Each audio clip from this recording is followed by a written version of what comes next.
Hey everybody, thanks for joining me for Grace with Paul Gray. How's it going today? Anybody having extreme stressful times in your life? Well, I know some of us are. I can't just, as much as I'd like to, I can't just wave a magic wand and make those extreme and stressful times go away. I'd like to do that in my own life, but I can't, of course. I found that Jesus usually doesn't make them go away either. Although certain movements in religion have told us that if we just do this or do that or have enough faith or whatever, that he'll make those bad times go away. Jesus actually told us we would have troubles, expect them, but he also told us how we could have peace in the midst of extremely stressful times. And his advice is really good. The night before he died, he said this in John 16:33. He said, "I've told you all these things so that in me you may have peace. In the world, you will have trouble, but take heart, I've overcome the world." Now, tomorrow, we're going to delve into his advice on peace, but first, today, I want to make sure that we all understand Jesus' situation, what he was actually going through, and how he applied his own advice. He knew that in just a few hours, he would be betrayed by one of his 12 disciples, his closest friends. He knew that he would be unfairly arrested by a mob of religious zealots and political zealots, neither of which wanted to have him around.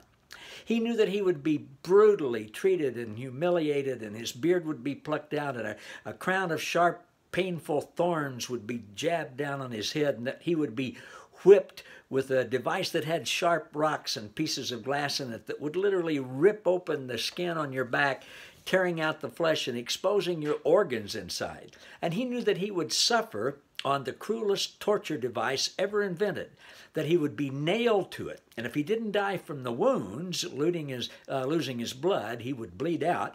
He did. He knew that if that didn't happen, if that didn't kill him, he would have his legs broken so that he could no longer push up to catch his breath. He knew all of that. And he knew all of this would be administered by an angry mob of people whom he had created and whom he loved. Talk about trouble, talk about extreme stress. I mean, anybody top that? And he knew it was coming and what it would be like. So what did he do? How did he achieve peace? Three things. First, most important, he trusted his Father God completely in the midst of that extremely stressful time. Second, he didn't fight back, and he could have. Third, he forgave. He didn't hold a grudge. Father, forgive them. They don't know what they're doing. So rather than go in depth on each one of those today, I will touch on them the rest of this week. Today, I just want to touch on one. He trusted his Father. And in so doing, I want to debunk the lie that God the Father was in heaven with his back turned on Jesus and was pouring out all his wrath on Jesus because somebody had to pay. I believe that's the worst lie ever foisted off on the human race. I want you to look at the verse preceding this, John 16:32. Jesus said, "Indeed, the hour is coming, yes, it has come now, that you will be scattered, each to his own, and will leave me alone. And yet I am not alone because the Father is with me."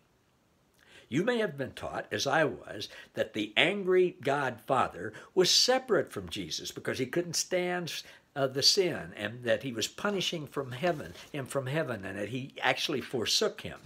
Well, that lie was spread starting around 300 AD by religious people who wanted people to believe that the same type of thing would happen to them from an angry God if they didn't shape up and do right.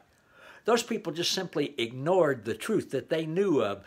My God, why have you forsaken me?" was actually the first line of the 22nd Psalm, which every Jewish person knew the whole thing and knew that it said magnificently how the Father would never forsake or abandon Jesus. In God's economy, nobody has to pay to satisfy God. There's lots of good teaching on that. All right, today I just wanted you to see the situation that Jesus was in when he was saying it was possible to have peace. And then he demonstrated it was possible. And we can do the same. We'll learn some more tomorrow. See you then.